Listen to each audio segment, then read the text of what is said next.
Bonsoir à tous, bienvenue dans Plus d'Actu. L'ULB vient de publier une enquête qui cerne les contours de la précarité étudiante. Le constat est implacable, elle ne fait qu'augmenter. Des filets de sécurité existent pourtant, mais ils ne sont pas toujours bien connus et souvent ne suffisent pas. Alors, quelle réponse à cette crise? On en parle ce soir avec nos invités.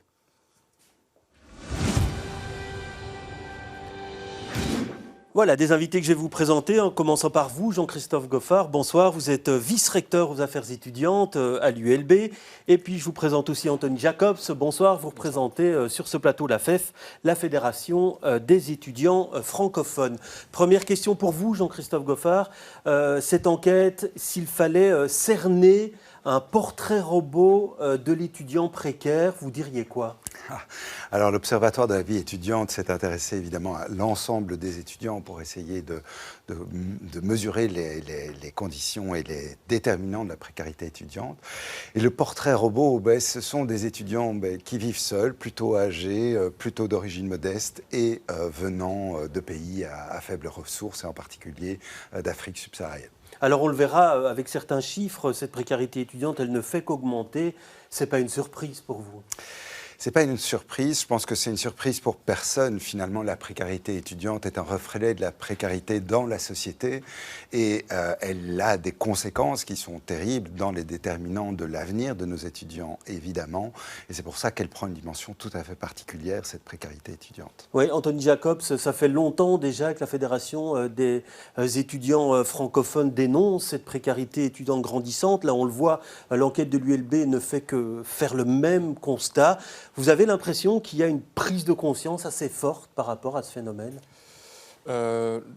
La Fédération des étudiants francophones pense que le gouvernement ne prend pas la mesure vraiment de ce qui est en train de se passer au niveau de la précarité étudiante. On avait déjà des chiffres alarmants il y a 6 ans. Entre-temps, il y a eu la crise Covid, il y a eu la guerre en Ukraine avec une explosion, par exemple, des prix d'énergie et de l'alimentaire en général, avec une grande inflation. On a vu des étudiants qui avaient encore plus de mal à payer leurs factures d'électricité, leurs factures de chauffage, qui commençaient à faire la file devant les banques alimentaires, par exemple. Et actuellement, on ne pense pas que le gouvernement prenne vraiment la mesure de ce qui est en train de se passer, notamment avec le dernier avant-projet de décret qui va venir impacter, par exemple, une population étudiante à fort risque de précarité, qui sont les étudiants étrangers hors Union européenne, mais aussi européens. Oui, cet avant-projet de décret qui doit être voté aujourd'hui. Alors c'est vrai, quand on regarde l'étude, cette précarité, elle est vraiment très importante chez les étudiants non européens, particulièrement ceux issus du Maghreb et de l'Afrique subsaharienne. Oui, on est dans un cumul de privations pour les étudiants venant d'Afrique subsaharienne qui est 10 fois plus important que ce qu'on observe chez des étudiants belges. Donc très clairement, ces étudiants étrangers qui non seulement viennent d'un pays à faibles ressources, mais souvent sont plutôt favorisés dans leur pays à faibles ressources, mais la différence du coût de la vie, la migration, l'inscription à l'université, le coût du logement, etc. devient telle que la précarité s'installe avec des nécessités de pallier à cette précarité qui sont beaucoup plus difficiles pour ces étudiants-là que pour d'autres. Oui, et notamment un accès à l'aide sociale qui est inaccessible pour eux. Oui, on aura l'occasion d'en reparler, mais sur un chiffre en moyenne, on le voit dans votre étude, 7 répondants sur 10 de ces catégories, donc du Maghreb et d'Afrique subsaharienne, disent qu'ils vivent une situation financière difficile, voire très difficile. Ça veut dire que dans ces conditions, faire ces études, ça devient quasiment impossible parfois. Alors ça devient quasiment impossible justement parce qu'il faut pouvoir pallier à cette situation difficile et donc avoir de multiples jobs étudiants très souvent, ce qui prend du temps évidemment sur le temps consacré aux études d'une part, mais aussi sur la capacité à acquérir les ressources nécessaires à réaliser ces études. Avoir un ordinateur portable, avoir un accès à Internet, et on se rend compte que près de 10% de ces personnes-là n'ont pas accès à Internet à leur domicile. Alors, ce n'est pas un phénomène nouveau, hein, vous le dénoncez depuis déjà pas mal de temps, à la FEF, mais aussi dans les syndicats. En novembre 2022, on avait eu l'occasion de suivre une manifestation d'étudiants. Je vous propose de revoir un extrait de ce reportage. Ils sont là et ils se font entendre. Parmi ces étudiants dans la dèche, Nathan Ananis, délégué, est bien concerné par la question. Là, ce que je fais, c'est j'ai pas mis le chauffage actuellement parce que du coup, je devais payer d'autres choses. Je devais payer mes études et je devais payer la nourriture aussi. J'ai un job étudiant, mais donc forcément, je rate des heures de cours où j'y vais pas parce que je suis en train de jobber. Et il est loin d'être le seul. Certains services sociaux destinés aux étudiants constatent une hausse de 40% des demandes, des aides que les associations veulent voir évoluer. Pour les avoir, il faut être dans une case très précise. Et cette case-là, elle n'est pas suffisante. Donc oui, il y a des aides. Il y a des aides qui peuvent sauver certaines personnes et qui sauvent certaines personnes aujourd'hui. Mais ces aides, elles ne suffisent pas. La manifestation d'aujourd'hui veut conscientiser et encourager les étudiants précaires à se faire connaître avec un village où les associations offrent leurs services. C'est assez compliqué de dire quand on est assez vulnérable et fragile par rapport à une situation, surtout quand il s'agit d'argent. Il y a encore un tabou de notre société à ce propos-là. Et c'est assez dommage, et donc c'est pour ça qu'on essaye vraiment de médiatiser cette question. On a aussi ce rôle de pouvoir les sensibiliser, leur informer, donc notamment sur les dispositions prévues de manière générale, ou ici plus récemment ce qui a été mis en place, notamment depuis aussi la crise Covid, donc les aides exceptionnelles octroyées via les CPAS, ou alors ce qui est déjà prévu pour par exemple les 18-25 ans de manière générale. Voilà, Anthony, les étudiants qui viennent vers vous en difficulté, c'est vraiment un cumul de difficultés? Oui, bien sûr. Par exemple, avec l'augmentation des prix des loyers, beaucoup d'étudiants ont beaucoup de mal à pouvoir subvenir à leurs besoins de manière générale. Ce que je disais par exemple tantôt par rapport aux files devant les banques alimentaires, parce qu'ils sont exposés à énormément de coûts différents. On a ce qu'on appelle à la FEF, et qui est repris dans plusieurs études, ce qu'on appelle les coûts directs et les coûts indirects des études. Dans tout ce qui est des coûts directs, on va pouvoir trouver ce qui est en rapport avec le Minerval directement, par exemple. Sinon, dans les coûts indirects, on a tout ce qui est en rapport au logement, au transport, à la nourriture, à l'énergie, qui font que, au total, par exemple, une année d'études peut aller coûter jusqu'à 12 000 € pour un étudiant. Et c'est un montant qui est pharaonique pour nombre d'étudiants qui n'arrivent pas à boucler de bout et qui donc se retrouvent à jobber. Je peux prendre mon exemple personnel pour pouvoir subvenir à mes besoins et pouvoir payer mon cote, etc. Je fais plusieurs services dans l'ORECA de 17h à 1h du matin, ce qui est d'un point de vue fatigue assez éprouvant et qui entre directement, par exemple, en concurrence avec le temps qui devrait être consacré à mes cours et à mes études. Et oui, vous avez l'impression que ça nuit à un moment donné à votre apprentissage? Oui, totalement. Les dernières années où je l'ai fait, je me considère vraiment chanceux d'avoir pu réussir à boucler tous mes crédits. Oui. Ça relevait pratiquement du miracle. Oui. Alors Jean-Christophe Goffard, quand on lit l'étude, on voit c'est ce que vous appelez la décohabitation qui à un moment donné plonge ces étudiants dans la précarité, mais c'est le fait de ne plus habiter chez leurs parents, de vouloir être autonome, ce qui est légitime en somme à partir d'un certain âge. Oui, et ça montre aussi que notre système est un système très familialiste dans le soutien aux études. On se retrouve finalement avec les étudiants qui se retrouvent les moins précaires, sont ceux qui vivent encore chez leurs parents, qui sont bien cocoonés, qui ont les conseils, qui ont le support financier, mais pas que financier, les lessives, les conseils par rapport aux études, etc. Et dès que l'on s'autonomise, dès que l'on devient plus âgé, ou que l'on est à l'étranger ou à distance de son domicile, eh bien ça augmente terriblement les difficultés, à la fois parce qu'on a encore besoin du soutien de ses parents pour beaucoup qui se donnent dans les limites du possible en fonction de la précarité sociale des parents eux-mêmes, et d'autre part que les aides ne sont pas toujours accessibles, notamment pour cette zone grise, lorsqu'on n'émarge pas au CPS, etc. Et ne sont pas accessibles aussi parce qu'elles sont parfois compliquées à avoir. Ouais. Essayez de vous débrouiller en fonction des différentes règles du CPS, de savoir ce qui est possible ou pas possible, si vous y avez droit ou pas droit, c'est d'une complexité terrible en fonction même du lieu dans lequel on vit. Oui, pour vous, Anthony, vous avez l'impression que c'est vraiment à un moment donné le loyer qui d'abord plombe les finances des étudiants? C'est une très grande partie de ça en tout cas. Ça c'est vraiment convaincant pour tout le monde. Il suffit de voir l'augmentation même du parc immobilier qu'on peut voir dans les différentes villes étudiantes. Le prix des cotes a augmenté de manière significative. Des fois, ce sont même des cotes qui sont insalubres, comme par exemple à Louvain-la-Neuve. C'est un poste de dépense qui est énorme et qui oblige un nombre conséquent d'étudiants à devoir jobber pour pouvoir tout simplement étudier. Alors vous cernez les loyers, le loyer moyen dans l'étude, c'est indiqué, c'est 580 € en 2023, c'était 500 €, un peu plus de 500 € en 2020, donc l'augmentation est très forte et les solutions sur le marché sont pas nombreuses en fait. Même l'ULB, dans les logements qu'elle offre, elle n'en offre pas en nombre suffisant. Donc on essaie au maximum d'augmenter notre parc immobilier, étant donné que c'est un vecteur de précarité. Donc ça permet de favoriser la réussite, mais c'est compliqué. C'est compliqué parce qu'on doit faire jouer des acteurs privés, on doit avoir des loyers qui soient modérés, qui soient accessibles à tous, mais qui permettent aussi d'avoir une solidarité qui joue entre les étudiants, éventuellement avec des loyers qui soient différenciés, et avec des bails qui doivent pouvoir aussi couvrir les périodes scolaires, et donc des trous locatifs de 2 mois éventuellement pendant les vacances. C'est pas toujours facile à trouver pour être suffisamment flexible et accessible aux étudiants. Ouais, parce que là, vous dites on va augmenter notre parc. En 2025, il y aura donc 1100 chambres gérées par l'ULB et vous avez 35 000 étudiants. Hein. Ça situe le gap, si je puis dire. Ah, c'est désespérant. C'est clair qu'on n'a pas assez de logements par rapport à la demande et que des choix doivent être faits.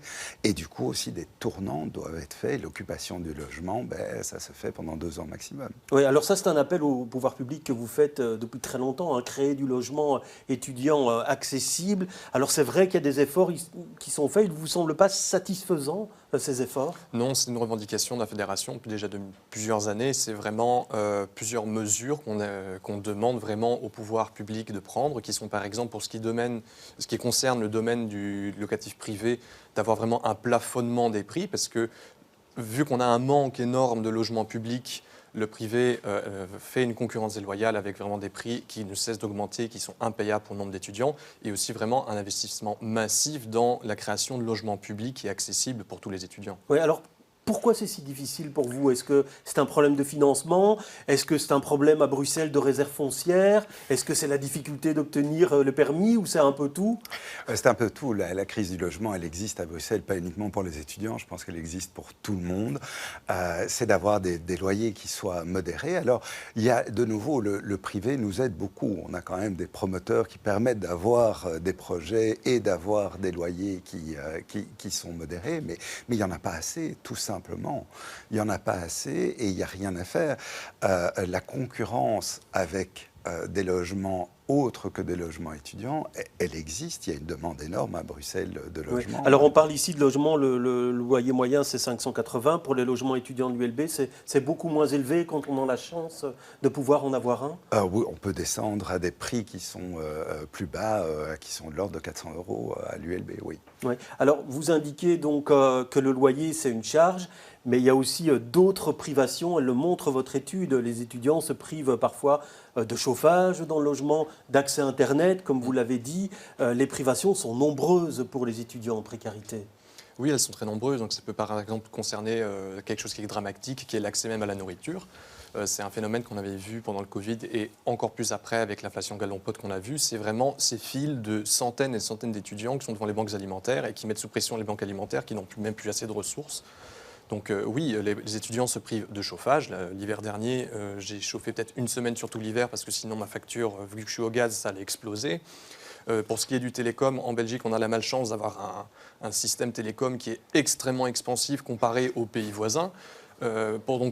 Déjà, il y a la fracture numérique. Pas tout le monde peut s'acheter un ordinateur. Les conseils sociaux ne sont pas forcément enclins à pouvoir soutenir les étudiants dans l'obtention vraiment d'un matériel qui est nécessaire pour leur cursus. Donc c'est vraiment une accumulation de plein de facteurs qui fait que les étudiants n'arrivent pas à joindre les deux bouts. Oui, et puis il y a aussi parfois l'activité sociale qui en pâtit, parce qu'il y a quand on voit votre étude, il y a plusieurs privations, et les privations s'ajoutent les unes aux autres, et parfois c'est même le contact social qui est mis en péril, parce que finalement, on n'a pas assez d'argent pour sortir. Alors il y a 2 choses importantes. Donc l'université, ça n'est pas que étudier, c'est aussi créer un réseau, c'est avoir des amis, c'est créer vraiment tout son environnement futur. Et cette vie sociale, elle est essentielle. Elle se passe au travers des repas, donc la privation de repas est importante. L'ULB a mis en place des plats à 2 € pour pouvoir justement contrecarrer ces privations et aussi garder une vie sur le campus pour ne pas aller devoir retourner dans son code cuisiné avec son bec à gaz, éventuellement un repas moins cher. Donc ça, c'est vraiment important, mais ça coûte extrêmement cher à l'université pour pouvoir faire ce genre de choses-là. Vu l'inflation des produits alimentaires, ces plats sont restés stables pendant des années et ça coûte extrêmement cher en termes d'aide sociale. Oui, alors des aides, il y en a. Il y a les bourses bourses, il y a le service social de l'ULB, pour ne citer que cette université-là. Et puis on voit que l'accès au droit, il est parfois pas évident pour les étudiants. Qu'est-ce qu'il manque selon vous? Est-ce qu'il n'est pas assez automatisé? Les formalités sont trop compliquées? Ou alors on ne connaît pas ce type de service? C'est un mélange d'un gros schmilblick en fait. Pour tout ce qui est par exemple de la bourse de la Fédération Wallonie-Bruxelles, pas tous les étudiants sont au courant qu'elle existe, les étudiants ne sont pas encore qui ont droit, mais au-delà de ça, c'est une procédure administrative énorme. L'année où je l'ai demandé, on me demandait un nombre de formulaires tout simplement énorme à remplir. Et c'est une bourse qu'on obtient des mois et des mois ensuite, et ça peut aller de 600 000 €, mais on l'obtient éventuellement en mars ou en avril, alors qu'on en a besoin dès septembre pour payer le nombre de charges dont j'ai fait allusion juste avant. Et une des revendications à la FEF, c'est une simplification administrative et aussi l'extension des critères de bourse, parce que d'une part, c'est compliqué de les avoir, on les obtient tard, souvent c'est pas assez, et pas tout le monde y a accès. C'est assez restreint pour le moment, donc on a plusieurs revendications qui sont donc par exemple la simplification administrative pour l'octroi de ces bourses-là, mais aussi l'élargissement vraiment. Ouais. Alors il y a aussi il y a un service social à l'ULB, les étudiants peuvent y faire appel, il y a beaucoup de formalités, ça reste trop compliqué pour eux. On le voit que c'est indiqué, un coût d'information, coût de processus, coût psychologique, et tout ça fait que l'accès au droit n'est pas évident. Donc quand on voit les étudiants qui souffrent de privations multiples, de cumul de privations importantes, on se rend compte que pas loin de 30% n'ont même pas connaissance des aides sociales. Donc très clairement, il y a un problème de connaissance et de recours à ces aides sociales, à la fois parfois parce qu'on n'a pas envie de les demander, mais aussi parce qu'on ne les connaît pas ou parce que c'est complexe. Il y a des initiatives qui ont été prises non seulement par le service social, mais aussi par des personnes de la faculté de droit, avec des street law cliniques qui permettent aux étudiants d'aller consulter des étudiants eux-mêmes en dernière année de droit pour pouvoir se débrouiller avec ce qui existe dans tel CPS de telle commune, avec telle aide sociale, etc. Mais ces initiatives, elles sont elles-mêmes pas financées. Alors, il y a eu des financements pendant 2 ans, et puis ces financements s'arrêtent. C'est malheureux parce que c'est une nécessité. Ces aides existent, mais elles sont sous-utilisées. Oui. Et en même temps, est-ce qu'il ne manque pas quelque part une automaticité quand on voit la multiplication des formules, des documents à remplir? Est-ce que finalement, il n'y a pas moyen de faire une opération de simplification administrative, même au sein de vos propres services? Alors, je suis certain qu'il y a toujours moyen d'avoir une simplification administrative, et il faut trouver le juste équilibre entre le contrôle nécessaire pour éviter les abus et la simplification administrative. Je ne suis sans doute pas la personne la plus compétente pour répondre à cette question, mais il y a sûrement un équilibre à retrouver. Ouais. Alors il y a aussi quelque chose que les étudiants évoquent dans cette étude, c'est que certains ne se sentent pas légitimes à recevoir une aide financière, même s'ils y ont droit. Alors comment combattre cet obstacle psychologique? Ça, je ne sais pas. Par exemple, je ne suis pas membre du cabinet du gouvernement pour trouver ce genre de solution. Mais un des autres gros problèmes qu'on a avec ces obtentions de bourse, c'est que le gouvernement s'obstine aussi dans cet argumentaire-là que les étudiants ne les connaissent pas ou ne les demandent pas. Donc, c'était la merveilleuse idée qui nous a sorti il y a quelques années avec le cabinet Glatini, c'est on va faire une super plateforme sur Internet où on va répertorier les aides, et puis s'ils ne les demandent pas, ce sera la faute des étudiants.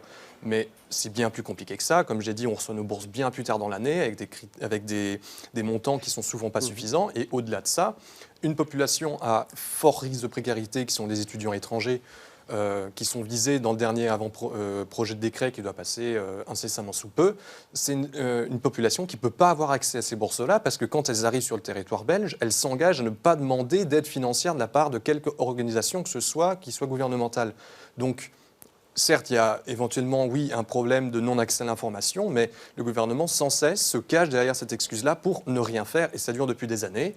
Et de plus, plein d'étudiants n'y ont tout simplement pas accès pour des raisons légales. Oui, alors justement, il y a cet avant-projet de décret qui est voté aujourd'hui à la Fédération Wallonie-Bruxelles, avec l'idée, c'est par exemple d'augmenter le Minerval pour les étudiants étrangers.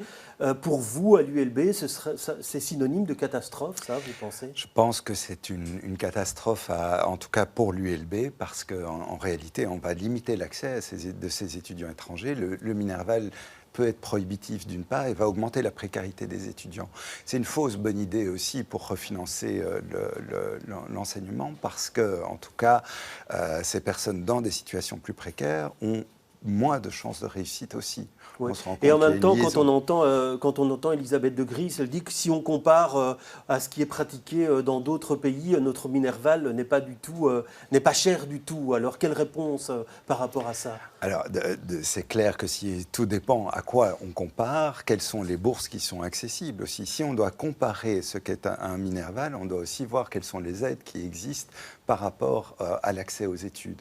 Donc, prendre ces mesures de façon isolée en disant on compare le Minerval belge par rapport à un Minerval en Angleterre ou ailleurs, c'est pas aussi simple que ça. C'est un peu réducteur, je pense. Oui, alors c'est vrai qu'on vous a vu en pointe à la FEF pendant très longtemps sur cette question.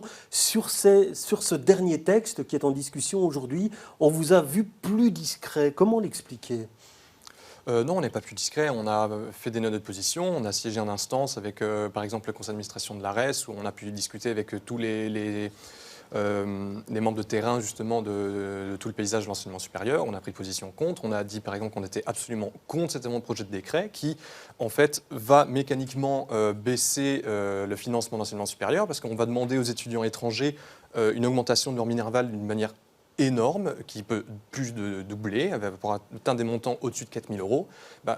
Je suis désolé, je vais peut-être apprendre un procédé logique au cabinet ministériel, mais augmenter de cette manière-là le Minerval, ça va amener moins d'étudiants étrangers à venir étudier en Belgique. Et donc, de facto, on va définancer l'enseignement supérieur parce que leur plan, c'était augmenter le Minerval des étudiants étrangers pour compenser la baisse de 6,5 millions. Sauf qu'il y a ça me semble quand même logique que les étudiants étrangers vont moins venir en Belgique. Ça va juste définancer et d'une manière super discriminatoire parce qu'on va faire porter ça sur le dos des étudiants étrangers. Oui, vous vous attendez à ça, à l'ULB, à ce qu'il y ait moins d'étudiants étrangers à l'avenir? En tout cas, par rapport au profil de nos étudiants étrangers, oui, c'est ce à quoi on s'attend. Et l'étude de l'Observatoire de la vie étudiante montre que ce sont des étudiants qui sont précarisés. Et c'est une évidence dans cette étude que ce sont des étudiants précarisés et que compter sur eux pour refinancer l'enseignement supérieur, ça ne marchera pas. En tout cas, pas à Bruxelles, pas à l'ULB. Il faut trouver d'autres solutions, sans quoi on va augmenter cette précarité. Par ailleurs, il faut savoir que ces étudiants-là, ils se forment chez nous, ils retournent dans leur pays, ils renforcent les capacités et donc on crée de la précarité là-bas aussi en ne donnant pas accès à nos universités à ces personnes qui vont renforcer les capacités dans leur pays d'origine. Oui, et donc cette nécessité d'économie, on parle de 6,5 millions, pour vous, vous partagez l'avis des étudiants, très mauvaise idée de la part du gouvernement de la Fédération Wallonie-Bruxelles. Je suis tout à fait partisan de faire des économies, mais autrement. Je pense qu'il y a vraiment moyen d'avoir d'autres pistes d'économie dans les contextes budgétaires que je peux imaginer être extrêmement compliqués pour la Fédération Wallonie-Bruxelles, mais la façon dont cela sera fait, d'une part, risque d'impacter plus certaines universités que d'autres, et d'autre part, à une attaque finalement des personnes qui sont déjà en situation d'extrême précarité. Ouais, et donc votre constat aujourd'hui, c'est avec ce qui se trame, c'est que la précarité étudiante n'est pas prête de diminuer? Non, pas du tout. Et en fait, ça me rend assez en colère personnellement, et je pense que beaucoup d'étudiants sont d'accord avec ça, parce qu'on va nous servir comme prétexte que ça se fait pareil à l'étranger. On prend toujours le pire d'ailleurs pour justifier le médiocre d'ici, alors que je pense qu'on a quand même assez de capacité intellectuelle pour trouver des solutions un peu plus appropriées. Par exemple, cette histoire d'augmenter significativement le Minerval des étudiants qui sont déjà précaires, etc. Enfin, ça va même à l'encontre de textes que la Belgique a signés. Enfin, je pense par exemple au pacte de New York qui vise à instaurer un enseignement supérieur gratuit. On prend totalement l'opposé. Donc en fait, je suis désolé, je demande peut-être au gouvernement de la Fédération Wallonie-Bruxelles de se rappeler des textes qu'elle signe et tout simplement de s'engager plutôt vers la gratuité de l'enseignement supérieur plutôt que de vouloir pénaliser les étudiants étrangers avec des arguments du style en Suisse ils font pareil, en Norvège ils rendent ça payant. Enfin, ce n'est pas un argument. Ouais, dernière question pour vous, Jean-Christophe Goffard. Constat pessimiste pour l'avenir. Vous restez plutôt pessimiste sur les moyens mis en œuvre pour lutter contre la précarité étudiante? Alors, j'ai jamais envie d'être pessimiste parce que finalement, quand on est à l'université, c'est justement pour pouvoir être créatif et pour pouvoir créer quelque chose qui soit meilleur dans le monde à un moment donné. Donc, je crois au progrès de l'humanité, j'ai envie de m'y accrocher et je suis persuadé qu'avec les engagements étudiants, avec la volonté, les choses peuvent bouger et peuvent s'améliorer. Merci en tout cas d'avoir débattu de ce sujet sur notre plateau. Plus d'actu, c'est terminé pour ce soir, mais je vous retrouve demain avec beaucoup de plaisir. Très bonne soirée à tous.